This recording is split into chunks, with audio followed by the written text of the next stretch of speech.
Assalamualaikum warahmatullahi wabarakatuh. Perkenalkan, nama saya Seli Wilianti. Saya dari Universitas Maritim Raja Haliaji, jurusan Sosiologi. Sebelumnya saya ucapkan terima kasih kepada ibu-ibu yang telah menyempatkan hadir di sini.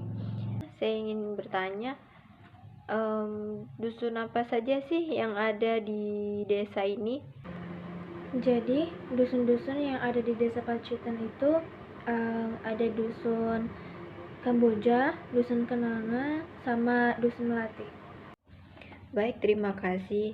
Ternyata unik ya nama-nama dusun yang ada di Desa Pacitan ini. Mungkin dari ibu-ibu ada yang bisa menjelaskan kepada saya setiap dusun itu apa sih penyebab dan sejarahnya dusun tersebut diberi nama dusun Kamboja, Kenanga, dan Melati.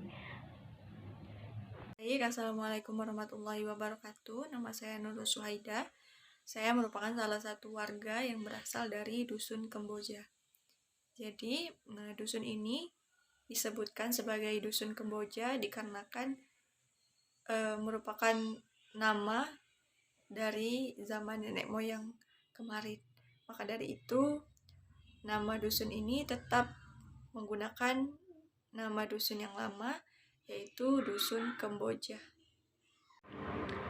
Kalau di dusun Melati sendiri, kenapa dikatakan dusun Melati? Itu karena dulu karena belum banyak sekali rumah warga, itu setiap rumah warga itu pasti ada tanaman pohon melati. Makanya memutuskan untuk meletakkan nama menjadi dusun Melati. Namun sekarang tanaman melati jarang dipelihara oleh masyarakat, sudah jarang ditemui, hanya beberapa saja. Nah, kenapa sih desa ini dibilang desa kenanga? Karena desa kami ini tuh bersih dan teratur, seperti lebih ke ramah lingkungan sih. Terus rumah-rumah penduduk di daerah dusun saya ya, itu dibangun itu sangat sesuai dengan tata letaknya dan sangat strategis sih, gitu.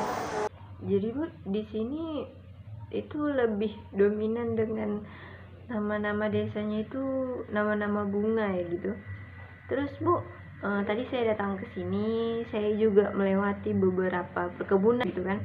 Berarti di sini bisa saya katakan bahwasanya desa-desa di sini itu lebih dominan dengan pertanian, betul kan Bu?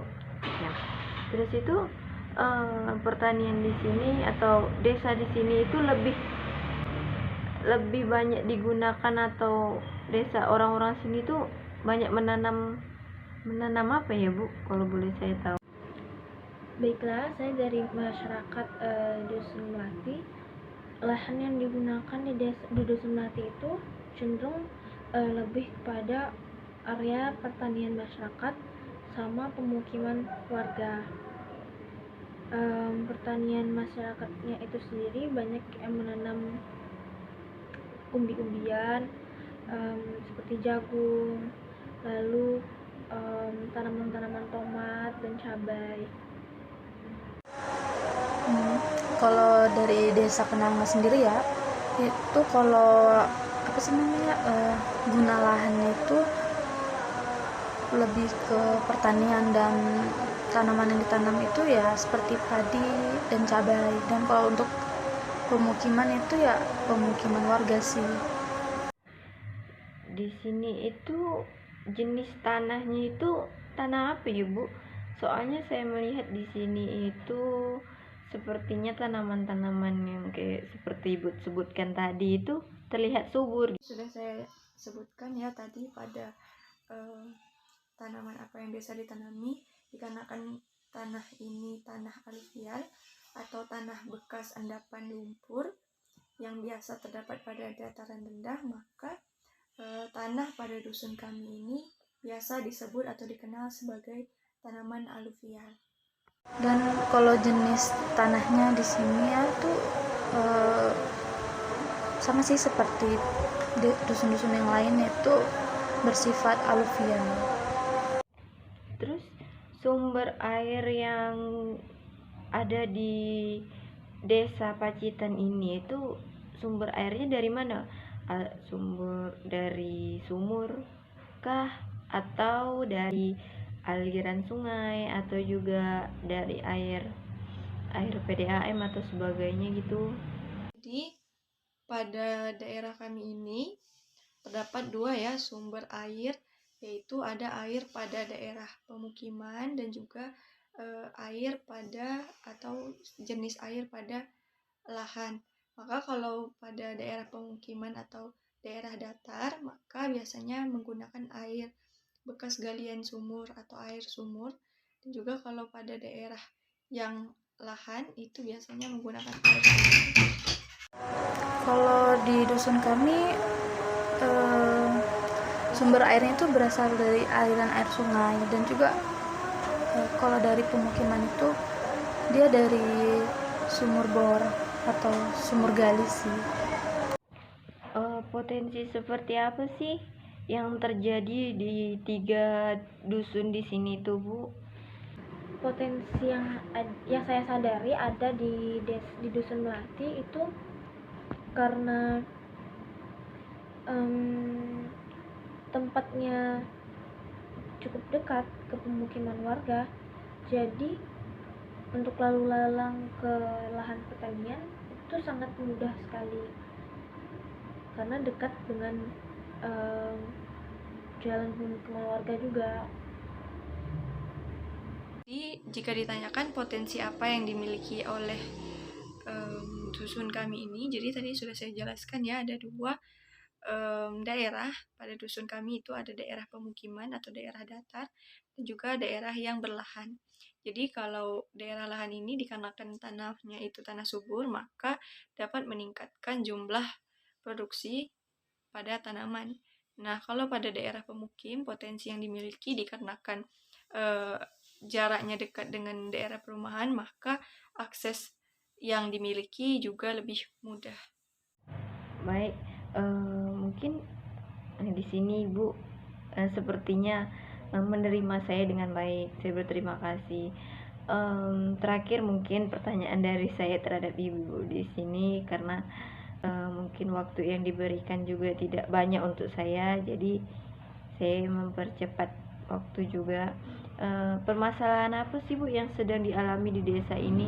Entah itu permasalahan tentang lahan pertanian ibu-ibu, ataupun tentang pemukiman ataupun sebagainya gitu. Boleh sekiranya di 3 dusun ini satu-satu menyampaikan tentang permasalahannya, sehingga saya sendiri tahu permasalahan di desa ini tuh ternyata ini loh permasalahannya gitu. Ditanyakan sebenarnya permasalahan apa sih yang terjadi pada dusun kami ini. Jadi seperti yang sudah saya jelaskan sebelumnya, ada dua yang terdapat pada dusun kami ini, atau dua daerah, ada daerah pemukiman dan daerah yang berlahan. Maka permasalahan yang sering terjadi pada daerah lahan ini dikarenakan tanahnya ini subur, namun potensi yang selalu dimiliki tidak dilakukan pembaharuan atau tidak menggunakan inovasi-inovasi baru. Begitu juga pada daerah pemukiman, dikarenakan sekarang ini kan kita tahu bahwasannya banyak nih alat-alat yang bisa kita gunakan dalam meningkatkan produksi lahan ini sendiri. Maka pada daerah kami ini masyarakatnya itu banyak yang belum beradaptasi dengan inovasi-inovasi teknologi yang dimiliki seperti saat ini, begitu.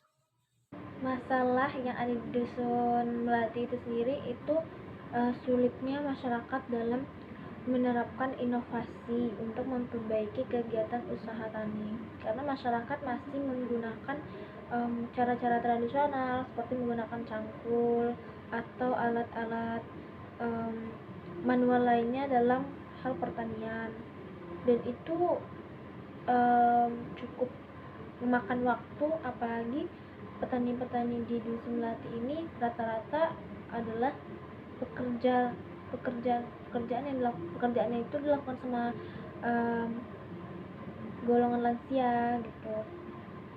Terus orang-orang tua, kesulitannya mungkin karena kalaupun ada inovasi baru seperti penggunaan alat produksi yang lebih modern, mereka cenderung tidak mau menggunakannya karena sulit untuk melakukannya, karena tidak tahu cara penggunaannya, seperti itu. Nah, kalau untuk masalah di sini sih nggak begitu banyak ya.